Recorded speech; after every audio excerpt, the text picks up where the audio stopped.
Project Tribute Foundation is a 501c3 nonprofit dedicated to aiding our nation's first responders. Our vision and mission is to enhance the life-saving capabilities of our first responders through raising awareness and funding for the life-saving work that they do. Our goal with the podcast is to be an educational avenue and a method for our heroes to express themselves. In the podcast, we will discuss various tough subjects. Some of the subjects may be uncomfortable or controversial.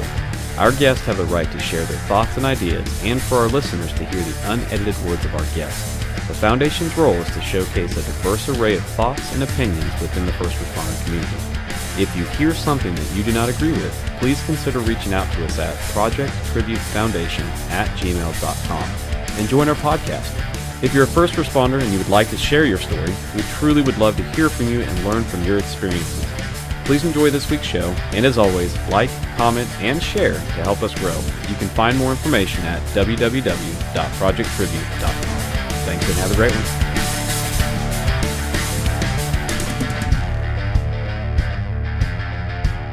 Hey guys, my name is John Beckloff, and again, we're with the Project Tribute Foundation doing another podcast, and so we've got another firefighter chief with us. So Chief, if you'll introduce yourself and tell us a little about you and kind of your work history and where you serve. Of course. My name is Chief Kobe Surritte. I serve with the city of Hominy, basically southwest Osage County. We're about 10 miles from Chief Ryan Murray over there in Cleveland, and me and Chief Murray's pretty good buddies. Basically, I started back in '94. It's been quite a wild little ride. I started in Rogers County in a small fire department, small volunteer fire department called Foil Community. And I was with them for roughly 10 years or so. I grew up here in Hominy, basically, as a child. We moved away in the early 80s. Yeah, basically, I followed my dad back to Hominy. All of his family is from Hominy, and him and my mother moved back to Hominy in 2001. And just before 9/11 happened, just not very long before 9/11 happened. And me and my ex moved back to Hominy, and I've been here ever since. So I worked for the ambulance service. I actually started my career whenever I was a volunteer firefighter I worked on an ambulance, and that ambulance service served northern Rogers County and all of Craig County. So we were up in the Chelsea, Veneta, Ketchum, Grand Lake Town area.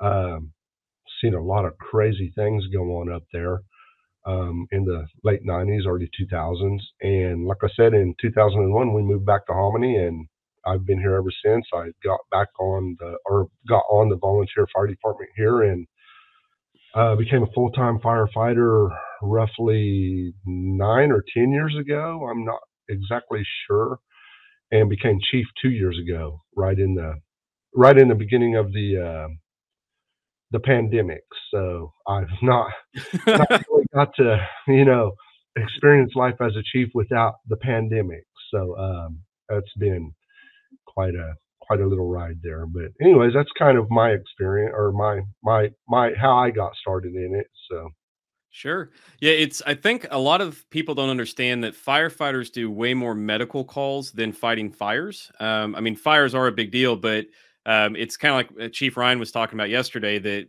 if you're going to be a firefighter, the EMT side of things, learn that first. And so it's interesting that that's also where you started, was with the EMS. And as on the Jeep, posting the names of the in the line of duty deaths, fire and EMS were combined, and that's why we opted to just do the colors red and blue, because that really does encompass everybody. So tell me about your department. So is it just the city of Hominy? Do you do kind of the county? What's the scope? We're a city fire department. Our priority is the city of Hominy.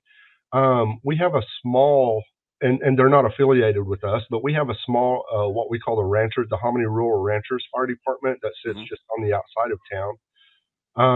We respond with them to all grass fires. They actually cover 625 square miles of southwest Osage County. So But that's exactly what it sounds like. They are wildland firefighters. They're experts in it. They know exactly what they're doing. They have the vehicles for it. We kind of follow them around to the wildland fires. That's probably, besides medical, is our biggest percentage of response is to wildland fires. So we respond with the Osage Nation, our Wildland Fire Department around our community a lot. So they are actually responsible for the whole county um, as a reservation. So we respond with them a lot, and really that's kind of we run with the ranchers. So we claim we cover 625 square miles, Sure. but our priority is the city of Hominy. Well, and that's pretty fascinating. So you're going to be our first, and maybe the other ones do it. They just didn't talk about it. But so you're also supporting one of the tribal reservations. And if you're listening and you're, kind of new to Oklahoma or new to this, Osage Nation's had a lot of publicity lately. And so the Osage tribe is a pretty big area in our part of the state. So when you're supporting the grass fires, who takes charge? I mean, is it the wildland guys are in charge? Is it the nation's in charge? I mean, how do you know who's telling who what to do? Usually we will. It depends on who gets there first. So usually, if myself or one of my guys get there first, they'll take command of the fire, and then when the Osage Nation shows up, we usually give up command to the Osage Nation. They're extremely good at command, and they're pretty good at setting a unified command. So usually, it's going to be the Osage Nation that's in charge, especially if it's trust land or actual federal Osage land. So it's their land. So we usually fall in behind them and let them run the show. And it's kind of an odd way we fight fire around here. We don't really fight a whole lot of wildland fire with water anymore. We don't chase a whole lot of fire. Hmm. We do a whole lot of back burning. We try to get out in front of the fire and take the fuel away. So we do a lot of back burning. When I first started with Hominy, I had never done that before, and so it was new to me. So I've learned a whole lot about how to fight wildland fires in the last 10 years, just by being here at Hominy. And I think in foil, I think I remember setting a back burn, and it actually wasn't a back burn; it was to burn fuel that just hadn't burned once in 10 years. So um, it's a little different here. We do our tactics are a little bit different than here than probably a whole lot of places in the state, unless it's a an Indian agency wildland department. So those seem to be universal across the state. But we kind of fall in with the Osage Nation, and we kind of let them run the show here. So I had a pretty close friend of mine explain to me what backburning is, and so my understanding is you all, let's say the wind's blowing north, you get in front of the fire and try to burn anything, and basically the two flames meet and they lose the fuel to proceed forward. Is that pretty That's accurate? Or That's exactly what it is. So we'll try to surround the fire with fire, and okay. we'll put the leading edge out, or what we call the head of the fire out, and let it burn backwards, and it'll burn into the head of the oncoming fire. And once those two fires meet, there's just no more fuel to burn, so it'll go out. So it literally is the phrase "fighting fire with fire." It actually is. So That's cool. So, one of the big things is people don't understand the that what rural fire departments do. So, City of Hominy, how big is the city? the city of Hominy, it's not real big. It's a little bit smaller than Cleveland. We have a population of about 2,500. We do support a medium security prison here, but it's not a real big city. It's a normal sized city for the Osage County area. I mean, that's impressive. So you've got tribal land, you've got a prison, you've got the city. I mean, that's pretty diverse in the various calls that you guys could potentially get. It's also kind of the stretch of highway that you all serve is a pretty dangerous stretch just because there's no shoulder, there's no. I mean, it's a you guys are not out there, but definitely a small town in the hills. I mean, it's a beautiful part of Oklahoma, but that would be a tough place to work. The car wrecks can get pretty dangerous here. So we like to consider ourselves experts in setting up car wreck scenes, and we practice that a lot. That's one of our biggest calls is car wrecks. But yes, the highway system here, and they are going to widen the highway coming through town. Good.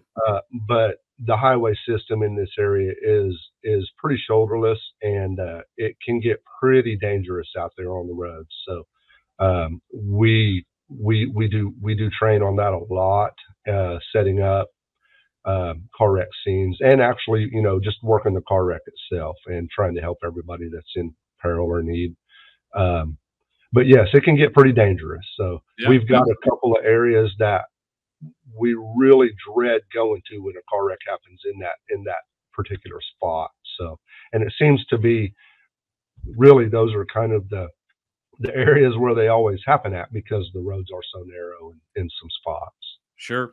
Yeah, we came across a story that I shared on our Facebook page where a fire engine was hit and it was basically being a barrier between the scene and the responder or I guess the traffic coming through. And a lot of people don't understand and they get kind of frustrated of why is the truck blocking the whole lane in a 4-lane highway or in your case I mean it's safer to shut everything down because I've seen it too many times on the news where somebody's not paying attention, texting on their phone, drunk driver, and they plow right through the scene versus hit a fire engine, which is still catastrophic, but by doing that, it saves lives. And so you guys have probably had to get, become experts of just barricading off the road to stop other people. Correct. We actually, you're exactly right. We go through a yearly or an annual training called TIMS or Traffic Incident Management Systems or Services, and basically what it teaches us is how to set up a scene correctly to try to mitigate some of the dangers that we may, you know, face while we're working a traffic incident. Um, those trucks you're talking about, some of the bigger cities actually designate old trucks that are they've surplused, or they might take the water tank and they might fill it with concrete and put special bumpers on them. They call them blockers, and they come out and they do a specific job. They don't help fight fire. They don't do anything except respond to those car wrecks, and they are specifically to block traffic in case somebody gets out of control or comes blasting through a scene like that. Wow. We don't have the luxury of actually being able to, utilize a truck just for that. So we use our everyday engines, but yeah, we do set up our engines in a certain pattern to try to mitigate some of the dangers of traffic flowing through. I personally have almost been hit on some traffic scenes early in my EMS career, before Tim's became a thing or the traffic incident training. Um, we were just, 9/11 changed a lot. It Right. introduced a whole lot of different kinds of trainings and things that now we're required to do. But in the early days, it was kind of cowboyish. We got out there and we just did what we thought we needed to do. And um, over in Rogers County, the highway system, other than we had a lot of Highway 66 over there, which is a double, a 4-lane highway system, but the little T's and stuff off the highways or the county roads, you can get some pretty heavy traffic coming through there too, and it got pretty dangerous. There were some iffy times over there for a lot of us, and it's improved a whole lot. The training's improved. Just the thought process itself has improved when it comes to traffic. Well, I think that Oklahoma's also had a couple issues where it's the keeping the traffic flowing, securing the scene, and all the different agencies learning how to work together on who owns this scene and who has the right to say move the truck or the truck stays or Yeah. unfortunately Oklahoma's learned the hard way. Yeah, it was a couple years back, but it does seem like everyone's been better about working together on safety first, and then we'll figure out everything else afterwards. You're exactly right. Used to, and I'm not knocking the highway patrol, but Sure. they wanted them highways flowing, and they've really relaxed a lot the Yep. last few years, and they they tend to work with us really well. And we know all the troopers, like Ryan was saying yesterday. We know all the troopers around here, and you know they have our respect, and we get respect back from them, and so they work with us really well in mitigating those dangers. And if it requires us shutting the highway down, they're usually really open to listening to the reasoning behind it. And if we make a valid point or we're in danger, they're all for shutting those highways down. So, and they work with us really good on that. Well, that's what I've seen, and you bring in the tribal side of it as well. That, and I've through the foundation been able to work with a couple of the tribes, and it really is. Citizens don't understand how integrated all the various services are. One of my advisory board chair, Jared, he's now going to be the on the Ponca City air evac team, and he's actually in the helicopter, and so from the helicopter to the ambulance to the fire to the highway patrol to the local police. I mean, everyone is just so integrated, and you guys train together on these big disasters on how to mitigate the risk.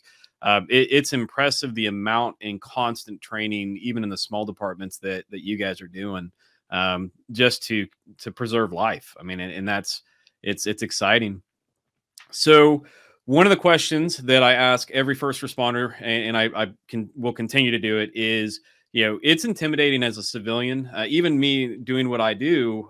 If you guys are in uniform at the grocery store or whatever, it's intimidating to come up to you to say thank you. But it's also desperately needed more now than ever. So is there kind of a preferred way to say thank you, or a memorable time where somebody did it in a way that you always, that really made my day? So tell me about, how does somebody thank a first responder, or the best way, in your opinion, to thank and show our gratitude to you all? To be honest, to answer that question, I really don't know the best way. When people come up and thank us for our service, it's it's humbling, and we try to stay humble. We really do. We realize that we're just humans. We're doing a specific job, and we love to help people. And most of the people I've ever come across in police, fire, EMS, or any kind of service like that, the military, soldiers, they want to help people, and so when somebody thanks us, it's gratifying. That's really a largely gratifying part of the job. But when you're gone, if you're off on a call and you show back up to the station and somebody's dropped cookies off, or cinnamon rolls, which are delicious, by the way, something like that, that's pretty gratifying. We really want to find out who made those cinnamon rolls first. make sure make sure it wasn't the ex or something like that. And I say that anyway. I get along with my ex really well, but she's Nice. not tried to poison me yet. But no, it's the gratifying part for us is just being able to help. And everybody I've got on my fire department, that's why they're doing it. My fire department is basically, I have 4 paid guys, including myself, and the rest are volunteers. And my volunteers are not paid per call. Oh, okay. Yeah, they're straight volunteers. So I mean, every bit of time they put into it is time taken away from their families, their job, their just whatever they've got going on in their life at that time when the tones go out. So they drop it, and it's time to go to work. So And how many volunteers do you have roughly? I right now I have 13. Oh, I'm wow. set up where I can have 20. But right now I have 13. So getting volunteers it's tough. It's tough to get people to come in and want to volunteer. In the 90s, whenever I first started, everybody wanted to be a firefighter. Everybody wanted to be a medic. I mean, you know, Rescue 911, the television shows, Emergency, those were, man, they were really making people want to follow this calling. and I remember testing for Tulsa the very first time and not getting the position. But I remember going in to take that test the first time, the written test, and I was competing against 1,000 guys, and it's like, Wow. holy moly, I stand no chance. I'm from small town. I had a whole bunch of training at the time, but um, it's tough. It's tough getting on a big paid department like that. And but yeah, I have 13 volunteers who do it just straight out of the goodness of their heart, and because they make zero money, it actually might cost them a little bit of money to Sure. actually be in this fire department as a volunteer. So. And so your typical volunteers, what are their day jobs?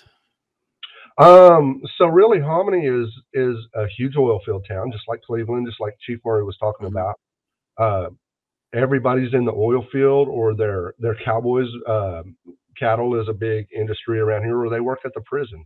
Um, some of the guys we've got one company out here. It's called Horizon Valve Services, and 5 of my volunteers work for that company. So and they travel across the country and doing their job, and sometimes they're just not available. So it's not uncommon for us to respond to a car wreck or a structure fire with 3 or 4 guys, and we don't have the luxury of getting to roll out a whole battalion, or 3 or 4 engine companies, and we we don't have the manpower for that. We don't have the equipment for that. So like Chief Murray was saying, we train on everything. We learn from the ground up here, and you have to know how to do everything, um, from take command and be a good commander to doing the grunt work.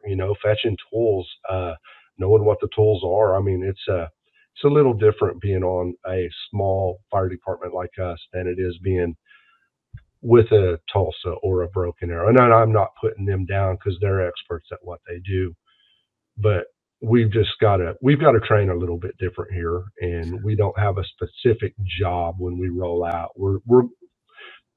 I may find myself as the chief, packing up and going in and doing a search and rescue, or doing an extinguishment on the Right. nozzle or something like that. So we're working chiefs, and we work. So. Well, and I think that the thing that's terrifying is your help. If you guys, if there's a scene that you just are overwhelmed, a 6 car pileup, Bartlesville's an hour away. Tulsa is 45 minutes away. I mean, it's your help is the difference, in your knowledge and tools in your tool belt is the difference of somebody living or dying, and backup is an hour away, which in the first responder realm, you guys live, as Cody Mead once said, you guys live in the business of seconds, not minutes. Correct. So that's terrifying. Wow. It is. Like I said, you may find yourself in that position. It may be today, it may be tomorrow, but and you will actually eventually find yourself in that position. It's going to happen. It's not a matter of if, but when. It's like riding the bull. It's going to happen. So Sure. we actually have a mutual aid agreement with most of the surrounding fire departments, and we all work really well together. We know all the firefighters in the surrounding departments.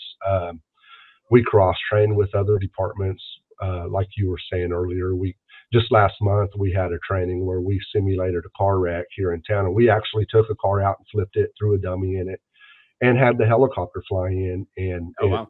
it was, I mean, it's we take it seriously, and we understand our role, and we're who people call when they, not to sound cliche, but we're who people call when they're in their times of distress. And so we understand that, and we take it very seriously.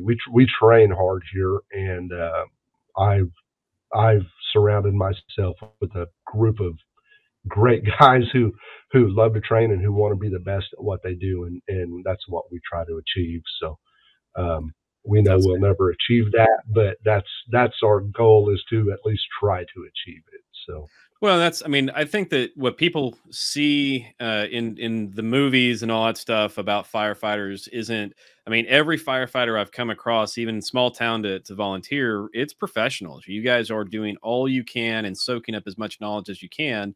That way, if it's ever needed, you're ready to go.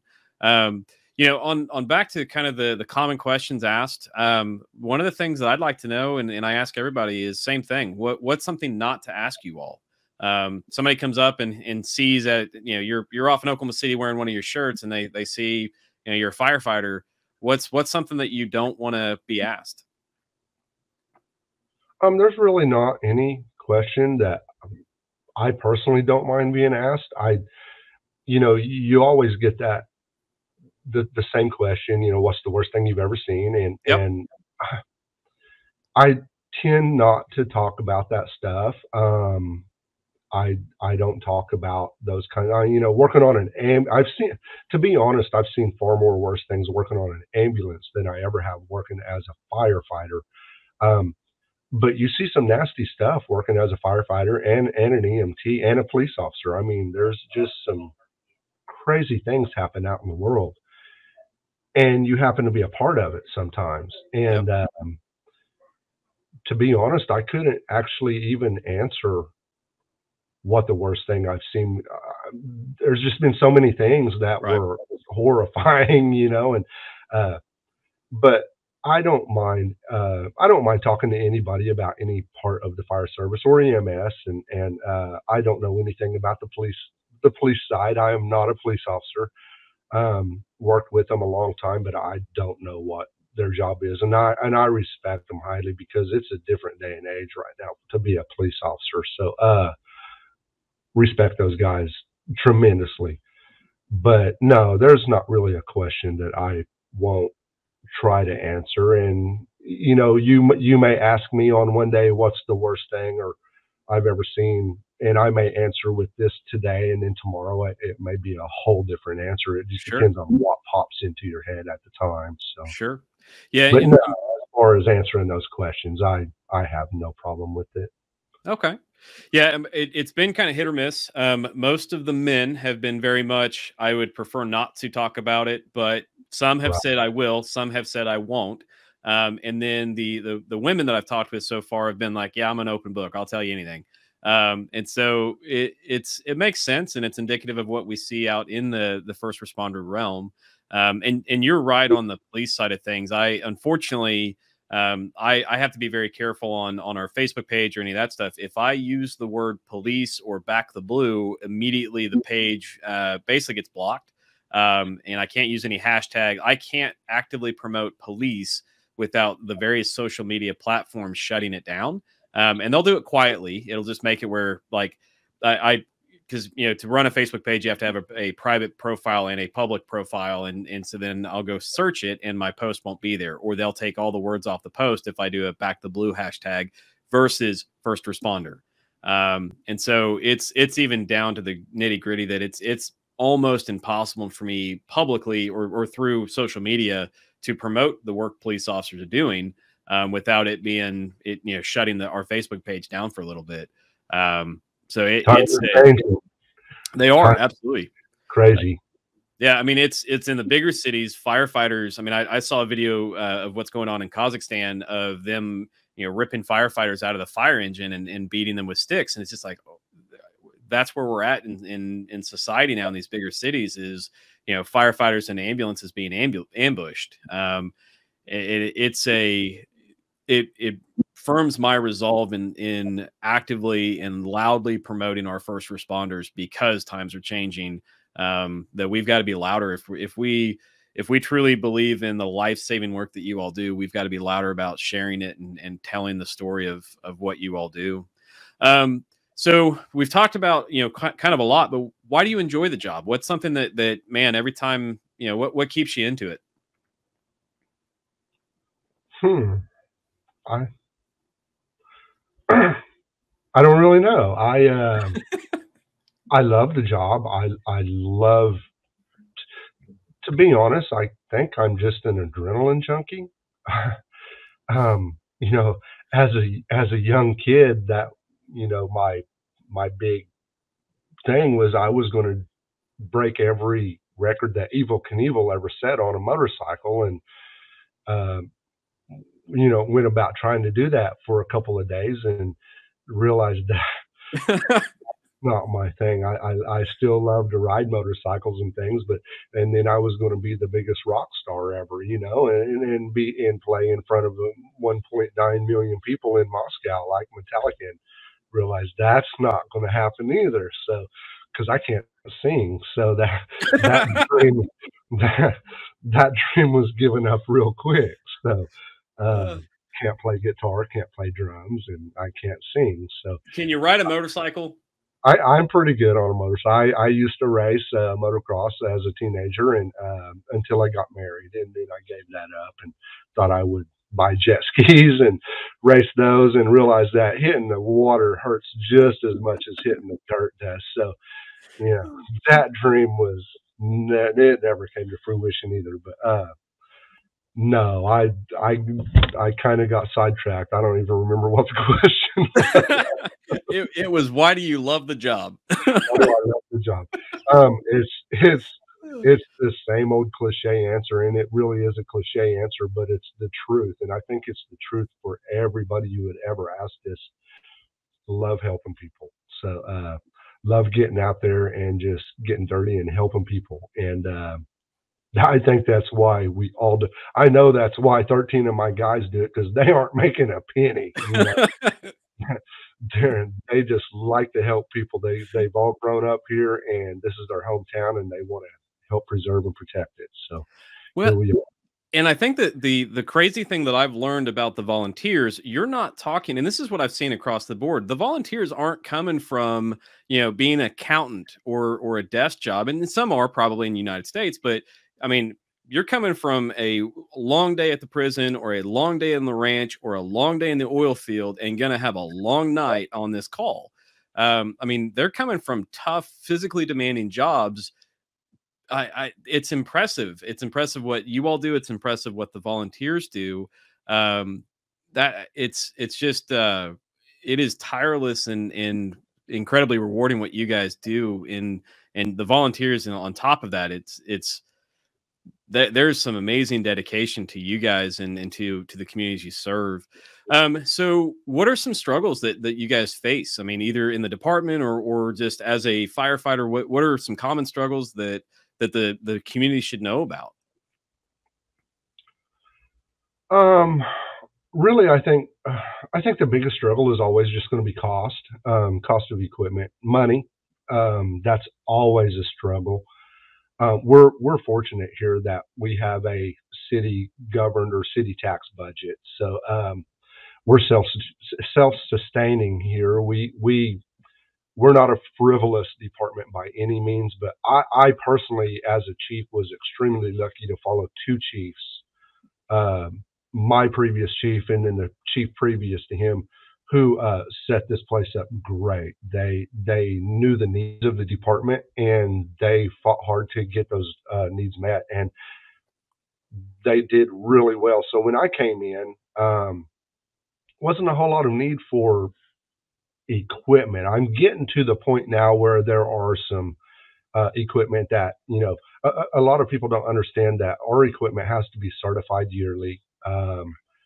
It has to go through a rigorous, you know, upkeep itself. And if we find that some of our equipment's going out of date or whatever, it puts a liability on the fire department or the city as a whole.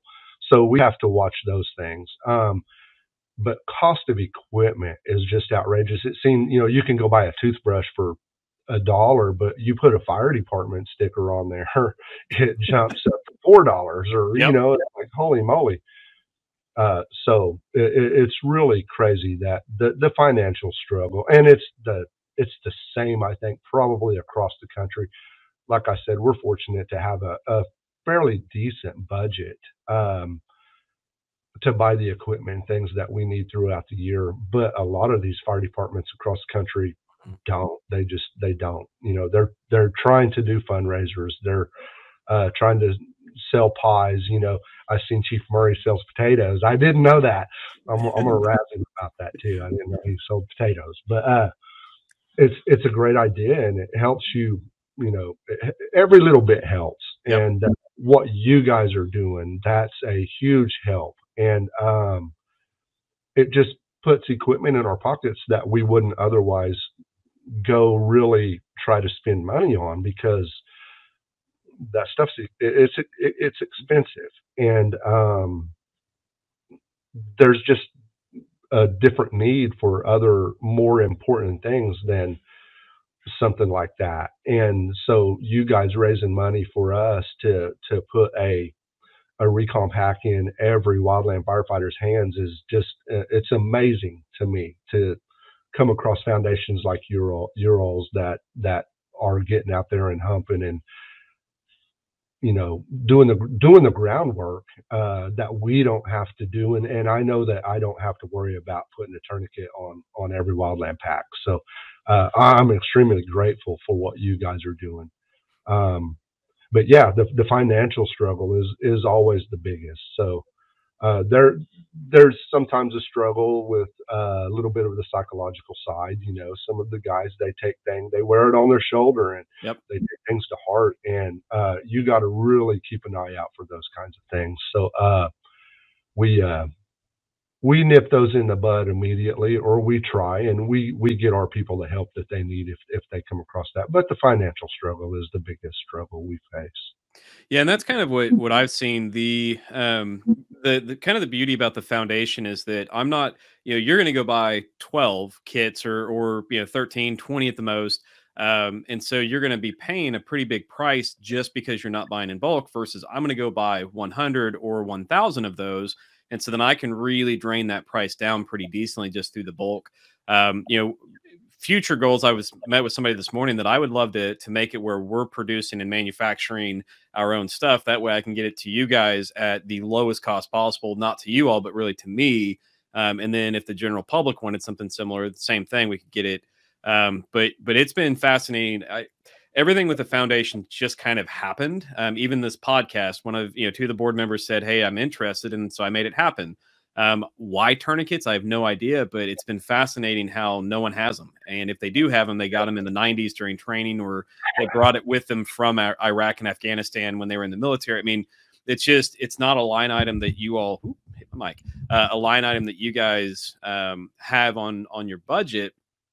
And so it's been fascinating to see about getting them deployed to you guys. We did learn in Washington County that 2 of the tourniquets were used to save lives. And car wrecks are, I mean, it's the same thing. Anything that can buy time for you guys is what will go fund, or anything that can save a life. But same thing. And instead of you guys having to sit there and write a grant or, schedule a bake sale, I'll go do that. I'll go do the legwork. And that way you don't have to lift a finger except tell me, "Hey, is this what you need or not? And if not, what is it that you need?" And so that's it's your department or departments of your nature across the nation that I'm after because of that, because you guys you've got enough on your plate, and I want you focused on training, not how do I go fundraise. Same thing, that if you guys have a training, I'll pay for the hotel room. I'll pay for the expense of anything that will save a life or has the potential to help save a life. I'm in. It's a matter of if I have money for it. But so Hominy, if you're listening, that they're our next request that we haven't fulfilled yet is getting them kits. So right now we're fundraising for 1,000 kits. They're $22 a kit. And so I think last I looked, I've received $1,000 since, we launched on Saturday. So we've already got you guys covered. Wow. I just got to get them ordered. And so this is how it works. Chief went on our website, hit the request funds. He and I connected. He watched the podcast and said, "Hey, I want to do one." And so now we're doing a podcast. So in the next couple of weeks, we're going to be bringing those kits to Hominy, Oklahoma. I've got in February, we're hitting Georgia, East Anolee, Georgia. I'm driving down there to give them 40 kits. And so it's really trying to take the workload off of our first responders. That way we can do it for you guys and really serve you guys. And it's also just my way of showing my appreciation for the life-saving work that you do. So citizens, another question, how can the area that you serve, how can your citizens help help your department, or and then same thing if you live in rural but not in yours, how can they help their department? Time and energy. Just like Chief Murray was saying, volunteer. Come down here, volunteer. And I realized that, in today's world, time is a huge factor in why people don't. Um, but we need the help. I think every department across the country that has a volunteer system um, needs help, and we're not getting the personnel like we used to. Like I said, in the 90s and 2000s, everybody wanted to be a firefighter, or everybody wanted to work on an ambulance, but it's not like that today. And I think a lot of it has to do with, and I hate to say it, but the pandemic. Yep. No, I You think know, I think it nobody is. wants to be around. Well, and I think that the other barrier is making sure people know that your doors are open if they are. Because I talked with our local chief, because I need to go introduce. I haven't met all of my local fire departments, and we've got, I think, 5 stations, and I've only been to one. So I had to ask our new chief, hey, am I allowed in? And he's like, yeah, we can make that happen. So it Right. may also just be a barrier that your citizens don't know that they can walk in, because for a while there, all the city offices have been closed across the state. So it may just be as simple as, "Hey guys, we're open, and if you're interested in volunteering, come on in." But now that we've got another variant coming through, and probably another variant after that, and Right. the plague after that, Right. but yeah, it seems like the first responders we're having more retire or get sick than we have kind of replacing and backfilling. To become a volunteer at your department, what does it take? Phone call. Okay. Call call us. We're going to tell you to come down, get an application, fill it out. We'll provide the training for you. It's not a lot. I mean, now the training that requires a whole lot of time to get you to a place where we feel comfortable letting you do certain things. And again, you have to be certified to do certain things. To run a set of jaws, or the rescue tools, the jaws of life. You have to be certified in that.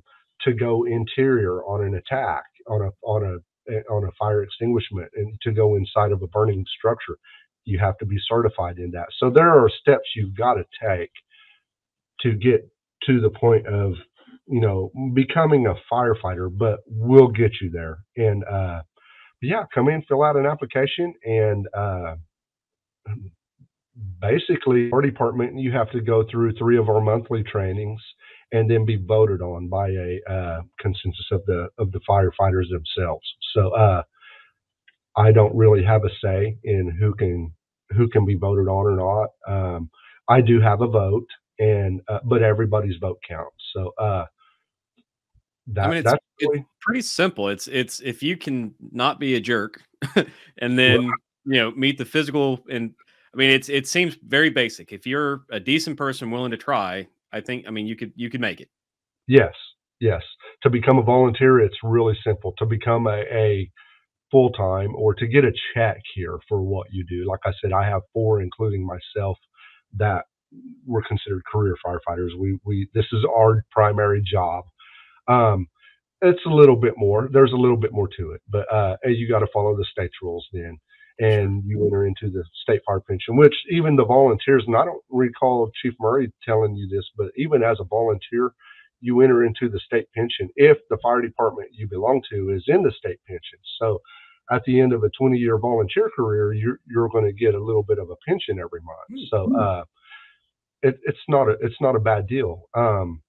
Even like I said, the guys here, they make $0 volunteering, but at the end of a 20-year career, then they will receive a little bit of a pension. So Oh yeah, no, I didn't realize that. Now, what about insurance wise? If a volunteer gets hurt on scene, are they covered, or is it all on yeah, them? workman's comp. Um, we will cover them, and the city is really well about accepting liability. So if one of my guys gets hurt, uh, I want them to know that they're not going to be responsible. So we're going to take care of them. So really, the biggest loss is time. I mean, that's there's if somebody's even inkling of, man, I want to do that, you could live your childhood dream with minimal, you know. It's fairly easy. Yeah. Yeah. unless you want to jump the Grand Canyon. That's not happening. Yeah, that I don't know if I'd recommend that nowadays. There's probably too many, too many laws and regulations.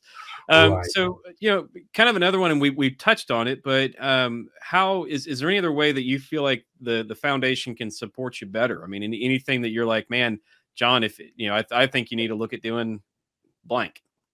Um, I don't know. I heard you ask Chief Murray this question yesterday, and I started thinking about it last night, and I thought the only other, because what you guys are providing are necessary life safety implements.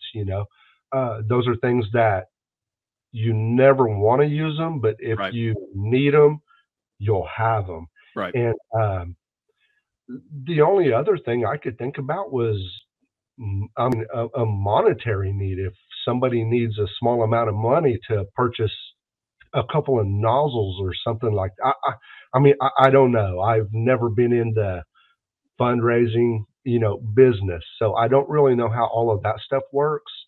But I don't know. The only thing I could really think of yesterday when you asked Chief Murray that was maybe cut them a check or buy a couple of nozzles if that's their need, because there's so many different pieces of equipment on a Hmm. fire truck, just hundreds and hundreds of different tools that we use, and not every fire department's alike. So my need is different than Chief Murray's need, and what he has on his truck, I may not have on my truck because I don't utilize them the same way he does, or I just don't need them because of style or whatever kind Sure. of firefighting style they have. But man, the only thing I could think of was,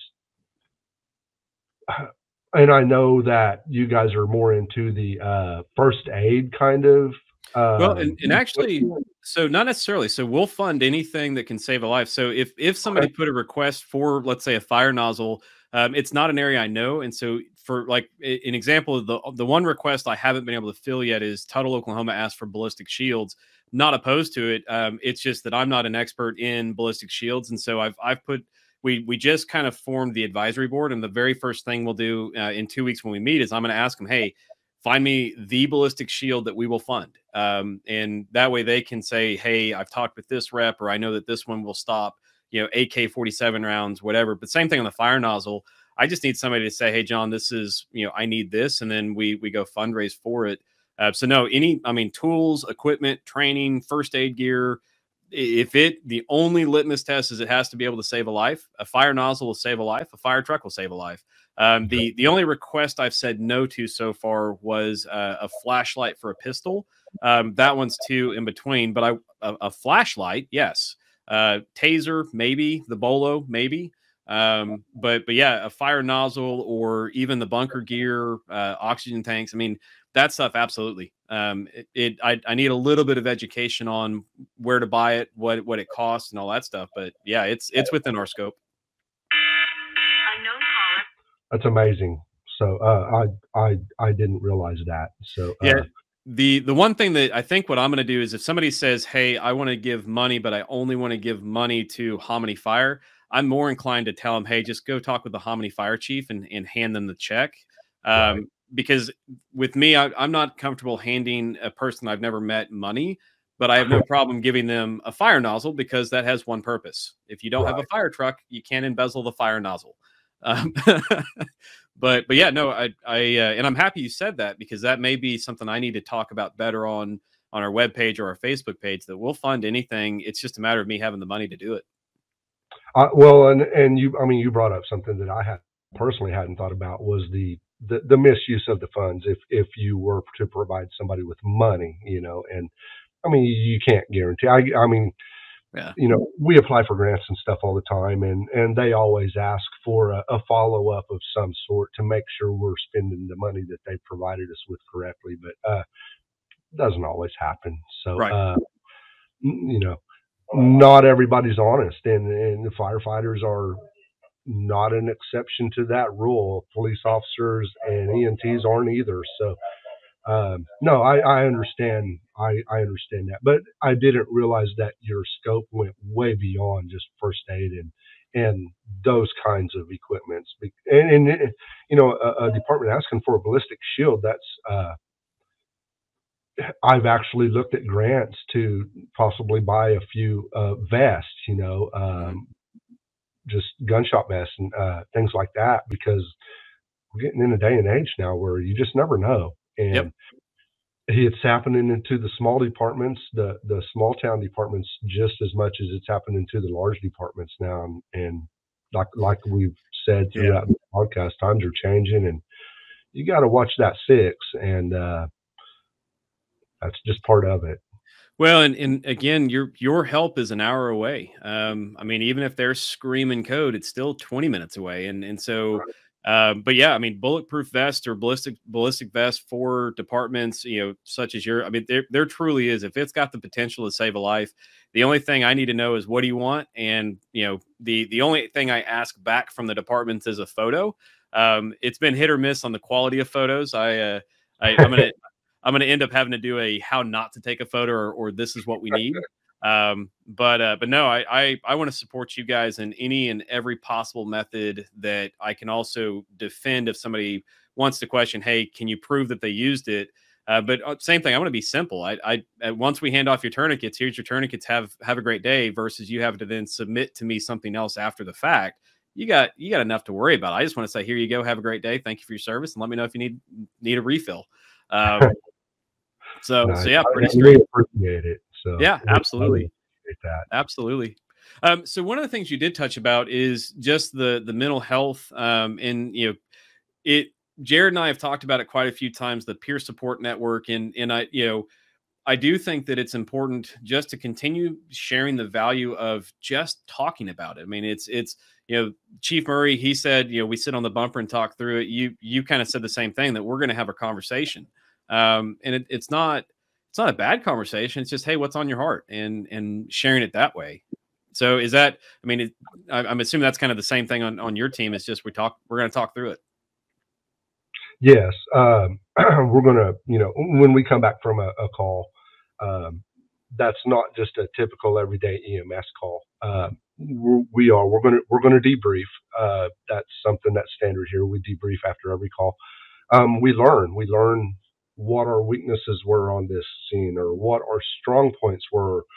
What do we never ever need to do again? But yes, we're going to talk to those individuals too that may be a little bit new, or we know have has trouble with some of those kinds of scenes, because you get to know these guys, and you know what they are. Right. I don't know how to say You those know their words. struggles. You do. You know their struggles and what they like to see and what they don't like to see. But yeah, we're going to sit down with those guys, and we're going to talk through it, and we're going to figure out if this is serious. Uh, do they need some professional help? We're going to supply them with that professional help. Or is it something we can just talk through and move on from?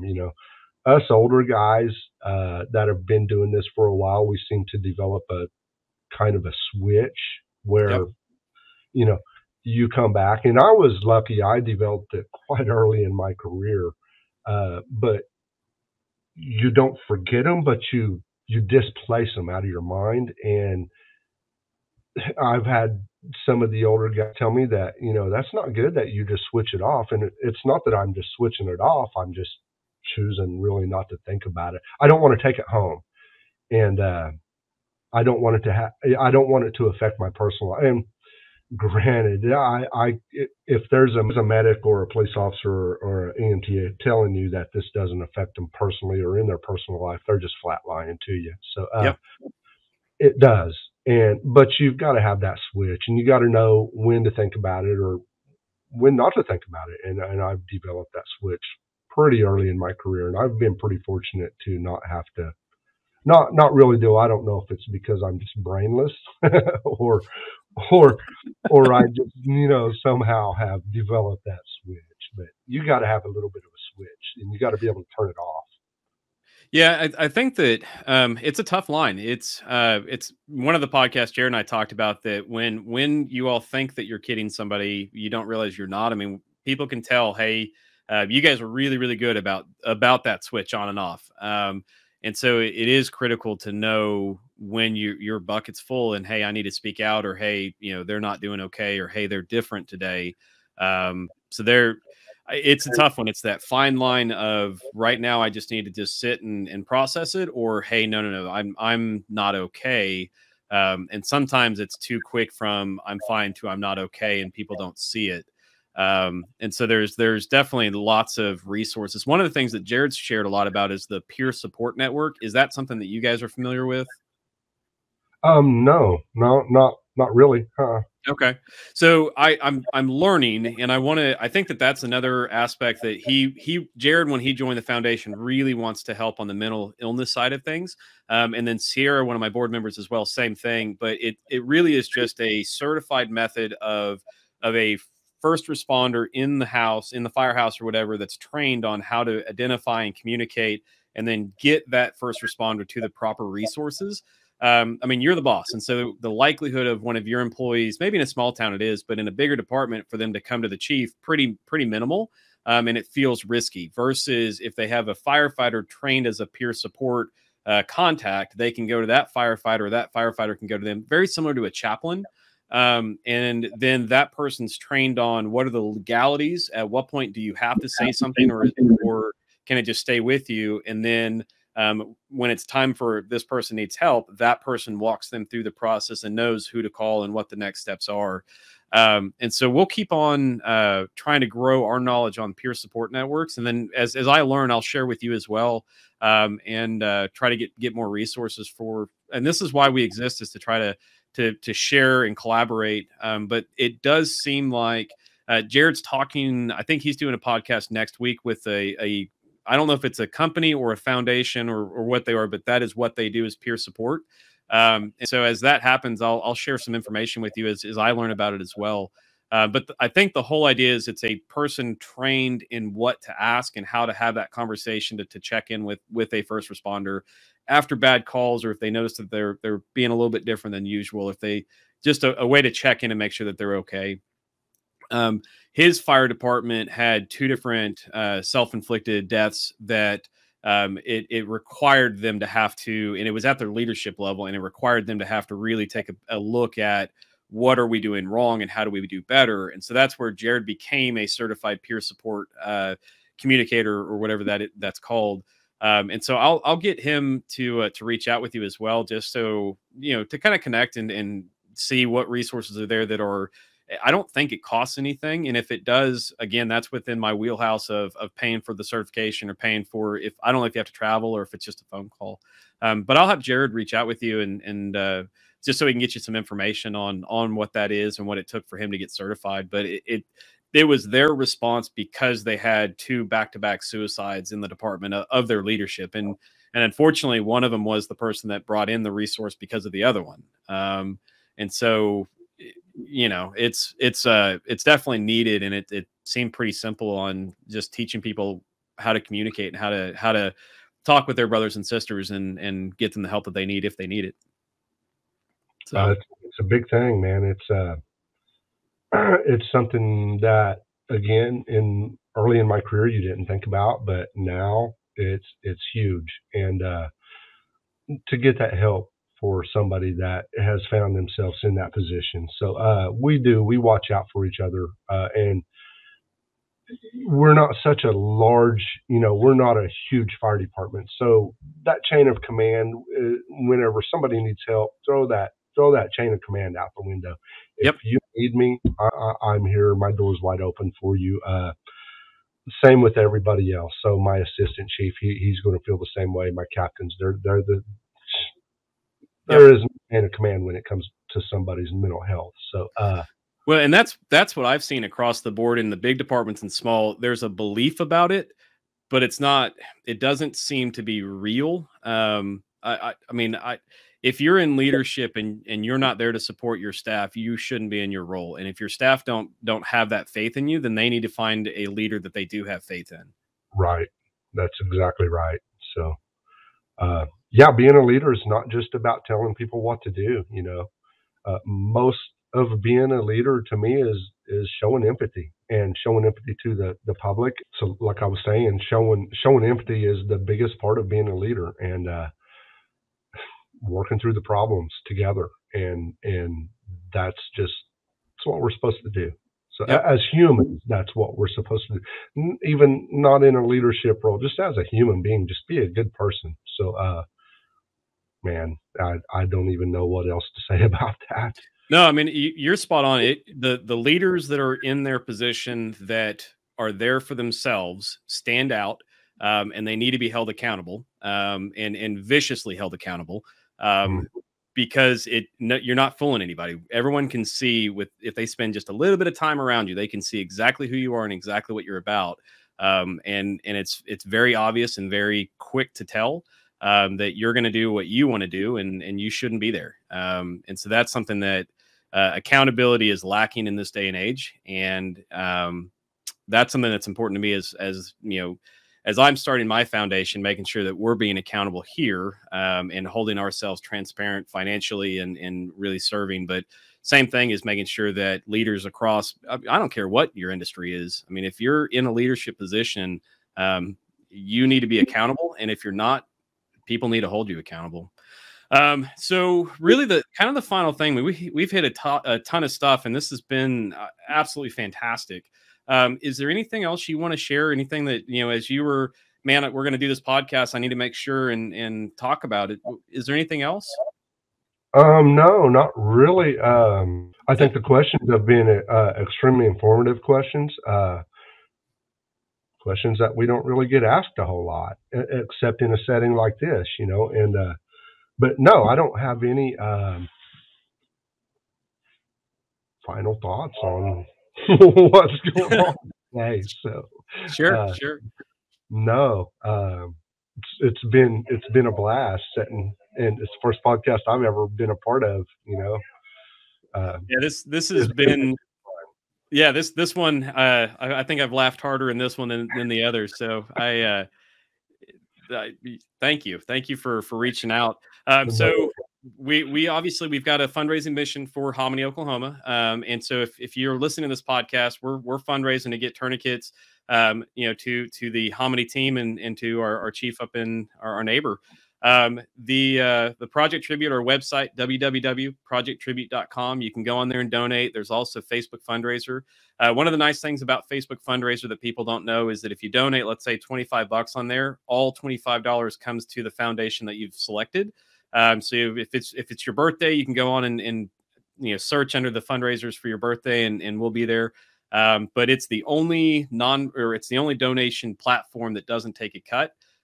If you do a GoFundMe, the government takes a pretty big chunk of that for taxes. If you do Venmo, PayPal, any of those, they take it's, you know, a couple bucks on or a couple pennies on the dollar.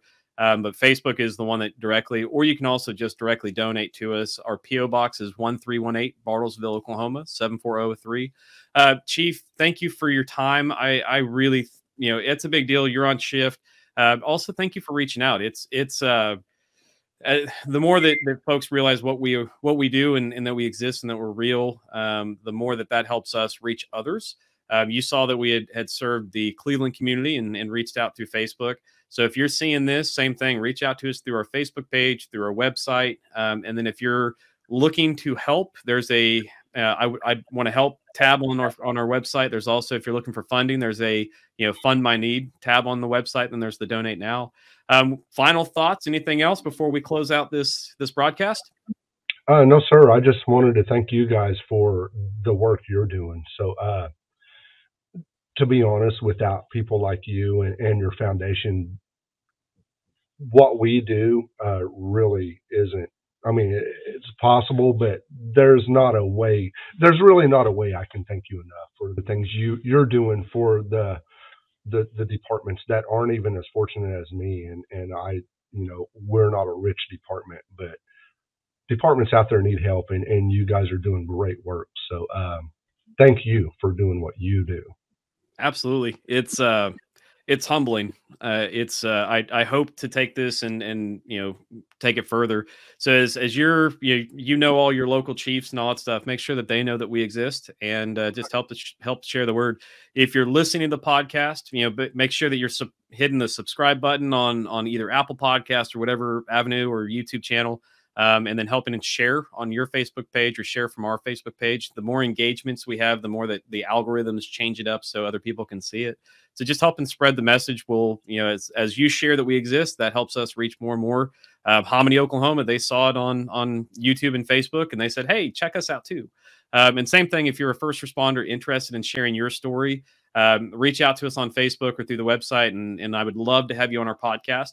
This airs every Friday at 8 p.m. on the various YouTube and podcast channels and all that stuff. So, Chief, with that, I'm going to go ahead and close out. And Chief, thank you for everything that you do for your community. Thank you for reaching out to us, and we look forward to serving you as soon as we get your kits on hand. Well, John, I sure appreciate it, and thank you guys also again for what you guys do for everybody. I mean, you're going to Georgia, How in the heck did they hear about you in Georgia? But that's awesome. Yeah.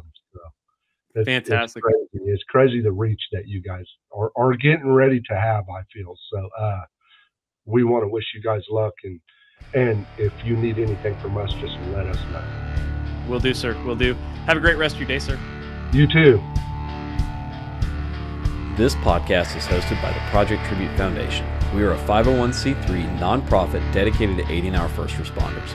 Thank you for listening. For more information on our efforts, check us out at www.projecttribute.com. If you're a first responder that would like to share your story, contact us at projecttributefoundation@gmail.com.